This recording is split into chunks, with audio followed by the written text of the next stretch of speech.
ನಮಸ್ತೆ ಪ್ರಿಯ ವೀಕ್ಷಕರೇ, ನಾನು doctor P K Praveen Babu, Ayurveda ಮತ್ತು ನಾಭಿ ಚಿಕಿತ್ಸಾ ತಜ್ಞರು, ಉತ್ತಮ ಬಡಾವಣೆ, ಚಿತ್ರದುರ್ಗ ರೋಡ್, ದಾವಣಗೆರೆ.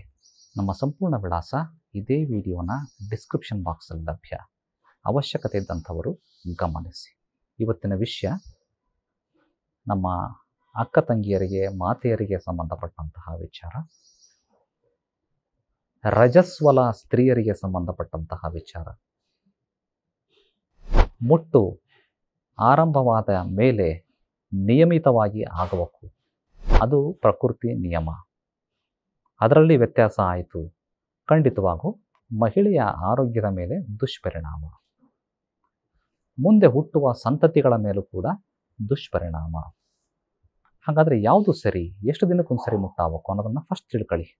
ತಿಂಗಳಿಗೊಂದ್ಸರಿ ಮುಟ್ಟಾಗಬೇಕು ಅಂತಾರಲ್ಲ, ತಿಂಗಳಿಗೊಂದ್ಸರಿ ಅಲ್ಲ, 28 ದಿವಸಕ್ಕೆ ಒಂದು ಸರಿ ಆಗಬೇಕು ವೀಕ್ಷಕರೇ.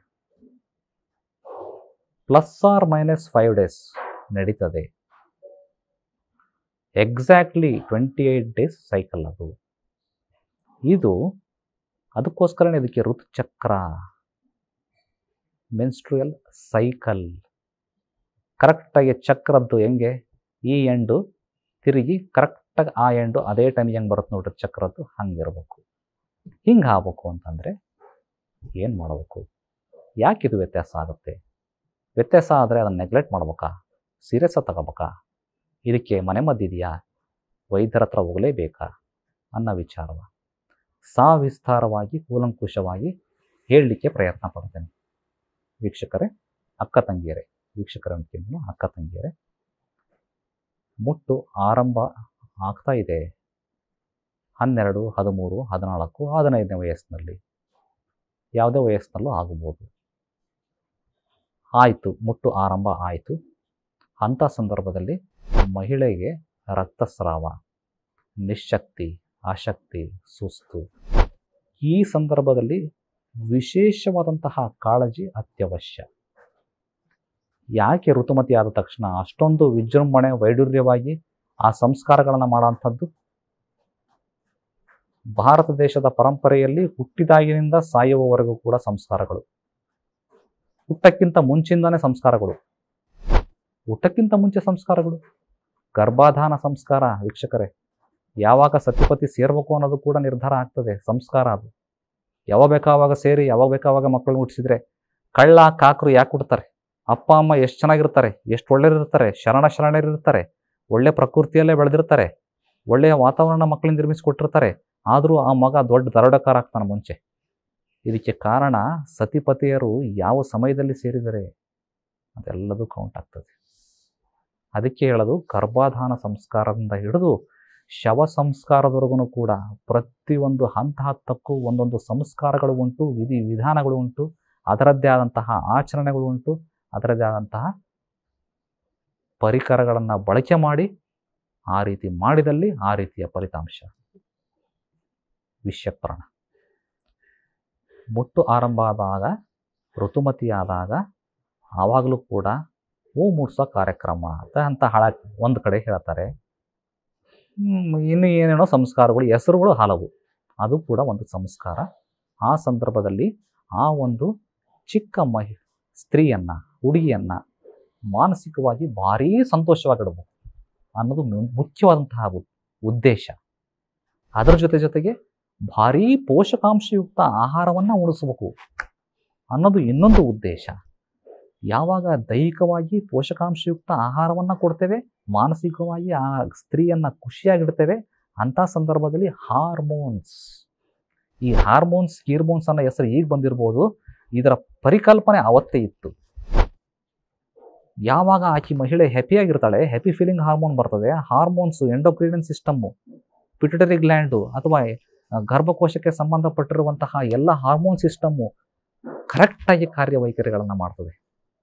ಆ ಸ್ತ್ರೀ ಭಯದಿಂದ ಭಯಪಟ್ಟಿರ್ತಾಳೆ. ಅವಳು ಆ ಜಾಗದಲ್ಲಿ ರಕ್ತ ಬರುತ್ತೆ ಅಂದರೆ ಭಯ ಆಗಲ್ವಾ? ಗೊತ್ತಿಲ್ದಿರೋಂಥ ಹುಡುಗಿಗೆ, ಅವಳಿಗೆ ಅಜ್ಜಿ, ಅಜ್ಜ, ಅಕ್ಕ ತಂಗಿಯರು ಎಲ್ಲರೂ ಸೇರ್ಕೊಂಡು ಇದು ಹೆಂಗೆ ಏನು ಪ್ರಕೃತಿ ನಿಯಮ ಅಂತ ತಿಳಿಸಿ ಹೇಳ್ತಾರೆ. ನೆಂಟರು ಇಷ್ಟರು ಸೇರ್ಕೊಂಡಿರ್ತಾರೆ ಮನೆಯಲ್ಲಿ, ಅವಳಿಗೊಂದು ಅಭಯವನ್ನು ನೀಡ್ತಾರೆ. ಆವಾಗ moral support, psychological support, emotional support, physical support, ಎಲ್ಲ ರೀತಿಯ ಸಪೋರ್ಟ್ ಸಿಕ್ಕಾಗ ಅವಳು ಅದು ಏನೋ ಒಂದು ಹೊಸದನ್ನು ಆಗಿರೋದನ್ನು ಅದು ಪ್ರಕೃತಿ ನಿಯಮ ಅಂತೇಳಿ ಅರ್ಥೈಸ್ಕೊಳ್ಲಿಕ್ಕೆ ಅವಕಾಶ ಸಿಗ್ತದೆ. ಈ ಸಂಸ್ಕಾರಗಳನ್ನು ಮಾಡಬೇಕು. ಇವತ್ತಿನ ಕಾಲದಲ್ಲಿ ಇದು ನಾಚಿಕೆ ಅಂತಾರೆ, ಆ ಋತುಮತಿ ಆಗಿರೋದೇ ಗೊತ್ತಾಗಲ್ಲ. ಒಂದು ತದನಂತರ ಆ ಎಲ್ಲ ರೀತಿಯ ಆಹಾರಗಳನ್ನ ಕೊಟ್ಟ ಆದಮೇಲೆ ಆಕೆಗೆ ಆ ಸ್ವಚ್ಛತೆ ಬಗ್ಗೆ ಎಲ್ಲ ನಾವು ಗೈಡೆನ್ಸ್ ಕೊಡ್ತಾರೆ, ಅವನ್ನೆಲ್ಲವನ್ನು ಹೇಳ್ಕೊಡ್ತಾರೆ. ಅವರೆಲ್ಲ ಮಹಿಳೆಯರು ಸೇರ್ಕೊಂಡೆ ಮಾಡ್ತಾರೆ ಅದನ್ನೆಲ್ಲ. ಪುರುಷರಿಗೆ ಹೊರಗಡೆ ಸುದ್ದಿ ಗೊತ್ತಾಗಲ್ಲ, ಬಟ್ ಇವೆಲ್ಲ ಮಾಡ್ತಾರೆ. ಇದು ಸರಿಯಾಗಿ 28 ದಿವಸದ ಸೈಕಲ್ಲು ಆಗಬೇಕು ಅಂತ ಅಂದರೆ ಮಹಿಳೆಗೆ ಸರಿಯಾದಂಥ ಆಹಾರದ ಜೊತೆಗೆ ವ್ಯಾಯಾಮದ ಅವಶ್ಯಕತೆ. ಇವಾಗ ನೀವು ಎಕ್ಸಸೈಸ್ ಮಾಡ್ತೀರಿ, ಏರೋಬಿಕ್ಸ್ ಮಾಡ್ತೀರಿ, ಡ್ಯಾನ್ಸ್ ಮಾಡ್ತೀರಿ, ಇವಾಗಿನ ಮೆಟ್ರೋಪಾಲಿಟನ್ ಸಿಟೀಸಲ್ಲಿ ಗರ್ಲ್ಸು. ಅವತ್ತಿನ ಕಾಲದಲ್ಲಿ ಬೀಸೆಕಾಲು ರುಬ್ಬೋದು, ದುಂಡಿ ದುಬ್ಬೋದು, ಹೊಲ ಮನೆಗಳಲ್ಲಿ ಕೆಲಸ ಮಾಡೋ ಅಂಥದ್ದು ಇದೆಲ್ಲದು ಆಟೋಮೆಟಿಕ್ಕಾಗಿ ವ್ಯಾಯಾಮ ಆಗೋಂಥದ್ದು. ಅದನ್ನು ಮಾಡಬೇಕು. ವಸ್ತ್ರಗಳನ್ನು ಕೂಡ ಧಾರಣೆ ಮಾಡೋದು ಅತಿ ಮುಖ್ಯ ಆಗ್ತದೆ. ಹಳ್ಳಿಗಡೆ ಕಡೆ ಲಂಗ ಜಾಕೆಟು, ಸೀರೆ, ಲಂಗ ದಾವಣಿ, ಈ ಥರದ ಡ್ರೆಸ್ಸು. ಈ ಡ್ರೆಸ್ಗಳಲ್ಲಿ ಆಕೆ ಆರಾಮವಾಗಿ ಹೆಂಗೆ ಬೇಕಂಗೆ ದೇಹವನ್ನು ಸಡಿಲ ಬಿಟ್ಟು ಹೆಂಗೆ ಬೇಕಂಗೆ ಮೂಮೆಂಟ್ಸನ್ನು ಮಾಡಲಿಕ್ಕೆ ಅವಕಾಶ ಇರ್ತದೆ. ಸರಾಗವಾಗಿ ಸ್ಟ್ರೆಚಿಂಗ್ ಎಕ್ಸಸೈಸು, ಆ ಎಕ್ಸಸೈಸು ಈ ಎಕ್ಸಸೈಸು ಅಂತ ಮಾಡ್ತಿರಲ್ಲ, ಅದು ಸುಲಭವಾಗಿ ಆಗಿಬಿಡ್ತದೆ. ಇವಾಗ ಮೆಟ್ರೋಪಾಲಿಟನ್ ಸಿಟಿಯಲ್ಲಿ ಧರಿಸುವಂತಹ ವೇಷಭೂಷಣ ಹೆಂಗಿರ್ತದೆ? ಒಳಗಡೆ ಒಂದು ಪ್ಯಾಂಟಿಸ್, ಅದು ಕೂಡ ಕಾಟನ್ ಇರಲ್ಲ, ಸಿಂಥೆಟಿಕ್. ಅದ್ರ ಮೇಲ್ಗಡೆ ಒಂದು ಚಡ್ಡಿ ಟೈಪ್ ಎಂಥದೋ ಒಂದು ಗೊತ್ತಿಲ್ಲ, ಅದ್ರ ಮೇಲ್ಗಡೆ ಒಂದು ಜೀನ್ಸ್ ಪ್ಯಾಂಟು, ಅದ್ರ ಮೇಲ್ಗಡೆ ಮತ್ತೆ ಇನ್ನೊಂದು ಎಂಥದ ಕೋಟು, ಅದ್ರ ಮೇಲೆ ಹಿಂಗೆ ಮೇಲೆ ಮೇಲೆ ಮೇಲೆ ಮೇಲೆ ಹಾಕ್ಕೊಂಡಾಗ ಆಮೇಲೆ ಅವು ಎಷ್ಟು ಟೈಟಾಗಿರ್ತಾವೆ ಅಂತಂದರೆ ಕಾಲು ಇಷ್ಟೇ, ಒಂದು ಅರ್ಧ ಅಡಿ ಅಷ್ಟೇ ಕಾಲು. ಆ ಕಾಲಿಗೆ ಹಿಂಗೆ ಟಿಪ್ಪು ಹಿಂಗೆ ಈಲ್ಡ್ ಶೂಸು, ಹಿಂಗೆ ಒಂಟೆ ನಡಿಗೆ ಹಿಂಗೆ ಹಾಕ್ಕೊಂಡು ಟಕ್ ಟಕ್ ಟಕ್ ಟಕ್ ಟಕ್ ಅಂತ ಓಡಾಡೋದು. ಕುತ್ಕೊಳ್ಳೋದು ಕೂಡ ಕಾಲಿ ಮೇಲೆ ಕಾಲು ಹಾಕೊಂಡು ಕುತ್ಕೊಳ್ಳೋದು. ಹೀಗೆ ಬೆಳಿಗ್ಗೆ ಆಫೀಸಿಗೆ ಹೋದಾಗಿಂದ ರಾತ್ರಿ ಬರೋ ತನಕನೂ ಇದೇ ಪೊಸಿಷನ್ಗಳು ಹಿಂಗೇ ಇದ್ದು ಬಿಟ್ರೆ ಆ ಪೆಲ್ವಿಕ್ ರೀಜನ್ನ ಕತೆ ಏನಾಗ್ಬೋದು? ಇದು ಆ ಒಂದು ಅಂಗಗಳ ಮೇಲೆ ಎಷ್ಟೆಲ್ಲ ವ್ಯತಿರಿಕ್ತವಾದಂತಹ ಪರಿಣಾಮವನ್ನು ಬೀರಬಹುದು. ಥಿಂಕ್ ಮಾಡಿರಿ, ವಿಚಾರ ಮಾಡಿರಿ. ಇದು ಖಂಡಿತವಾಗೂ ಕೂಡ ಆ ಅಂಗಗಳ ಮೇಲೆ, ಆ ಒಂದು ಮಸಲ್ಸ್ಗಳ ಮೇಲೆ ಮಾರಕವಾದಂತಹ ಪರಿಣಾಮ, ಗರ್ಭಕೋಶದ ಮೇಲೆ ವ್ಯತಿರಿಕ್ತವಾದಂತಹ ಪರಿಣಾಮ, ಮುಟ್ಟಿನ ಮೇಲೆ ಮುಟ್ಟಿನ ವ್ಯತ್ಯಾಸಗಳಿಗೆ ಇದು ಒಂದು ಕಾರಣ. ಜಂಕ್ ಫುಡ್ಸು ಒಂದು ಕಾರಣ, ಸ್ಟ್ರೆಸ್ಸು ಒಂದು ಕಾರಣ, ಸ್ಟ್ರೈನು ಒಂದು ಕಾರಣ, ಪ್ರೆಷರು ಒಂದು ಕಾರಣ. ಎಲ್ಲ ಕಾರಣಗಳು ಸೇರ್ಕೊಂಡು ಮುಟ್ಟು ವ್ಯತ್ಯಾಸ ಸ್ಟಾರ್ಟ್ ಆಗ್ತದೆ. ಸರಿ ಸರ್, ಇವೆಲ್ಲ ನೀವು ಹೇಳ್ತಿರೋದು ಸರಿನೇ, ಹಿಂಗೆ ಆಗ್ಬಿಟ್ಟೈತಿ, ನಮಗೆ ಗೊತ್ತಿರಲಿಲ್ಲ, ಹಿಂಗೆಲ್ಲ ಮಾಡ್ಕೊಂಡ್ಬಿಟ್ಟು ಈಗ ಏನು ಮಾಡಲಿ ಹೇಳ್ರಿ? ಸಾಮಾನ್ಯ ತಾನೆ. ಫಸ್ಟು ನಿಮ್ಮ ವೇಷಭೂಷಣಗಳನ್ನು ಬದಲಾವಣೆ ಮಾಡ್ಕೊಳ್ಳಿ ಅಕ್ಕ ತಂಗಿಯರೇ. ನಿಮ್ಮ ಸ್ವಂತ ಅಣ್ಣನ ಅಥವಾ ತಮ್ಮನ ಸವಿನಯ ಪ್ರಾರ್ಥನೆ ಅಂತಲೇ ಅಂದ್ಕೊಳ್ಳಿ. ನಿಮ್ಮ ವೇಷಭೂಷಣಗಳು ಕಾಟನ್ದಾದಷ್ಟು ಭಾಳ ಒಳ್ಳೆಯದು, ಫ್ರೀಯಾಗಿದ್ದಷ್ಟು ಇನ್ನೂ ಒಳ್ಳೆಯದು. ಜೊತೆಗೆ ಜಂಕ್ ಫುಡ್ಸ್ ಅವಾಯ್ಡ್ ಮಾಡ್ತೀರಾ, ಸ್ಟ್ರೆಸ್ಸು ಸ್ಟ್ರೈನು ಟೆನ್ಷನ್ಗಳನ್ನ ಅವಾಯ್ಡ್ ಮಾಡ್ತೀರಾ, ಇವೆಲ್ಲವೂ ಮಾಡ್ಕೊತೀರಾ. ಸರಿ ಸರ್, ಮಾಡ್ತೀವಿ. ಅದ್ರ ಜೊತೆಗೆ ಸಾಧ್ಯವಾದಷ್ಟು ಕುಮಾರಿಯನ್ನು ಬಳಕೆ ಮಾಡಿರಿ. ಕುಮಾರಿ ಅಂದರೆ ಏನು? ಅಲೋವೀರಾ, ಘೃತಕುಮಾರಿ ಅಂತ ಸಂಸ್ಕೃತದಲ್ಲಿ ಘೃತಕುಮಾರಿ. ಕುಮಾರಿ ಅಂತಲೇ ಯಾಕೆ ಹೆಸರಿಟ್ಟಿರೋದಕ್ಕೆ? ಕುಮಾರ ಅಂತ ಇಡ್ಬೋದಿತ್ತಲ್ಲ. ಅವತ್ತಿನ ಕಾಲದಲ್ಲಿ ಋಷಿಮುನಿಗಳು ಅರ್ಥ ಮಾಡ್ಕೊಂಡ್ರು, ಇದು ಕುಮಾರಿಯರಿಗೇ ಬೇಕಾಗಿರೋಂತಹ ಗಿಡ ಅಂತ ಗೊತ್ತಿತ್ತು ಅವರಿಗೆ. ಕುಮಾರ ಅಂತ ಇಡ್ಬೋದಿತ್ತಲ್ಲ. ಘೃತಕುಮಾರಿ ಅಂತಲೇ ಯಾಕೆ ಇಟ್ಟರು? ಘೃತ ಅಂದರೆ ಏನು? ತುಪ್ಪ. ಘೃತಕುಮಾರಿ ಅಂತ ಯಾಕೆ ಇಟ್ಟರು? ರಕ್ತಸ್ರಾವ ಯೋನಿಯ ಮುಖಾಂತರ ತುಪ್ಪದ ಹಾಗೆ ಲೂಬ್ರಿಕೆಂಟ್ ಆಗಿ ಯಾವುದೇ ರೀತಿಯ ಕಷ್ಟ ಇಲ್ಲದೆ ಸರಾಗವಾಗಿ ಸಮಯಕ್ಕೆ ಹರಿದು ಹೊರಗಡೆ ಬರ್ತದೆ ಇದನ್ನು ತಗೊಂಡ್ರೆ ಅನ್ನೋದನ್ನು ಕಂಡುಕೊಂಡಿದ್ರಿಂದ ಇದಕ್ಕೆ ಘೃತಕುಮಾರಿ ಅಂತ ಹೇಳ್ರು. ಕುಮಾರಿಯರಿಗೆ ಇದು ಶ್ರೇಷ್ಠಾತಿ ಶ್ರೇಷ್ಠ ಔಷಧಿ, ಕುಮಾರಿಯರ ಎಲ್ಲ ಸಮಸ್ಯೆಗಳಿಗೆ ಇದು ಒಂದು ದಿವ್ಯ ಔಷಧಿ ಅನ್ನುವ ಕಾರಣಕ್ಕೆ ಘೃತಕುಮಾರಿ.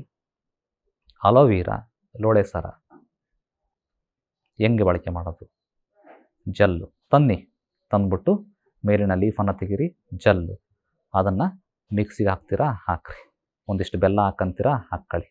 ಟೇಸ್ಟಿಗೆ ಒಂದಿಷ್ಟು ಏಲಕ್ಕಿ ಹಾಕಂತೀರಾ, ಹಾಕ್ಕೊಳ್ರಿ. ಜ್ಯೂಸನ್ನು ಬೆಳಗ್ಗೆ ಒಂದು 10 ರಿಂದ 15 ml, ಸಾಯಂಕಾಲ 10 ರಿಂದ 15 ml. ಎಷ್ಟು ದಿವಸ? ಜೀವನ ಪರ್ಯಂತ ತಗೊಂಡ್ರೂ ತಪ್ಪೇನಿಲ್ಲ, ಯಾವುದೇ ರೀತಿ ಪಾರ್ಶ್ವ ಪರಿಣಾಮ ಇಲ್ಲ. ಆದರೂ ಕೂಡ ಯಾರು ಬಳಕೆ ಮಾಡಬಾರದು ವೀಕ್ಷಕರೇ, ಯಾರಿಗೆ ಶೀತ ಪ್ರಕೃತಿ ಇರ್ತಲ್ಲ, ಇದು ಘೃತಕುಮಾರಿ ಶೀತವೀರ್ಯ ದ್ರವ್ಯ, ದೇಹಕ್ಕೆ ಅತಿಯಾದಂಥ ತಂಪನ್ನು ಕೊಡ್ತದೆ. ಯಾರಿಗೆ ಅಸ್ತಮಾ, ಅಲರ್ಜಿ, ಕೆಮ್ಮು, ದಮ್ಮು ಈ ಥರದ ತೊಂದರೆ ಇರೋಂಥವರು ಹಿತವಾಗಿ ಮಿತವಾಗಿ ವೈದ್ಯರ ಸಲಹೆಯನ್ನು ಪಡೆದು ಬಳಕೆ ಮಾಡುವುದು ಸೂಕ್ತ. ಅದರ್ವೈಸ್ ಬೇರೆ ಎಲ್ಲರೂ ತಗೊಂಡ್ರು ಅಡ್ಡಿ ಇಲ್ಲ. ಆದರೂ ಡೌಟ್ಸ್, ಆದರೂ ಅನುಮಾನಗಳು, ಹತ್ತಿರದ ಆಯುರ್ವೇದ ವೈದ್ಯರನ್ನು ಸಂಪರ್ಕ ಮಾಡೋದು, ನಿಮ್ಮ ಮುಟ್ಟಿನ ತೊಂದರೆಗಳನ್ನು ದೂರಪಡಿಸ್ಕೋಬೋದು. ಇದು ಮನೆಮದ್ದಷ್ಟೇ ಇರೋಂಥದ್ದು. ಇದಷ್ಟೇ ಔಷಧಿ ಅಲ್ಲ, ಇದು ಒಂದು ಫಸ್ಟ್ ಏಡ್, ಪ್ರಥಮ ಚಿಕಿತ್ಸೆ. ಇಷ್ಟು ಮಾಡಿಯೂ ಅನುಕೂಲ ಆಗಲಿಲ್ವಾ, ಹತ್ತಿರದ ಆಯುರ್ವೇದ ವೈದ್ಯರನ್ನು ಸಂಪರ್ಕ ಮಾಡಿ ಹಲವಾರು ಔಷಧಿಗಳು ಲಭ್ಯ ಮುಟ್ಟಿನ ಸಮಸ್ಯೆಗಳನ್ನು ಬಗೆಹರಿಸಲಿಕ್ಕೆ. ಸರಿಪಡಿಸ್ಕೊಳ್ಳಿ. 100 ಕಾಲ. ಮಹಿಳೆಯರ ಆರೋಗ್ಯ ಒಂದು ಕುಟುಂಬದ ಆರೋಗ್ಯ ಇದ್ದಂತೆ.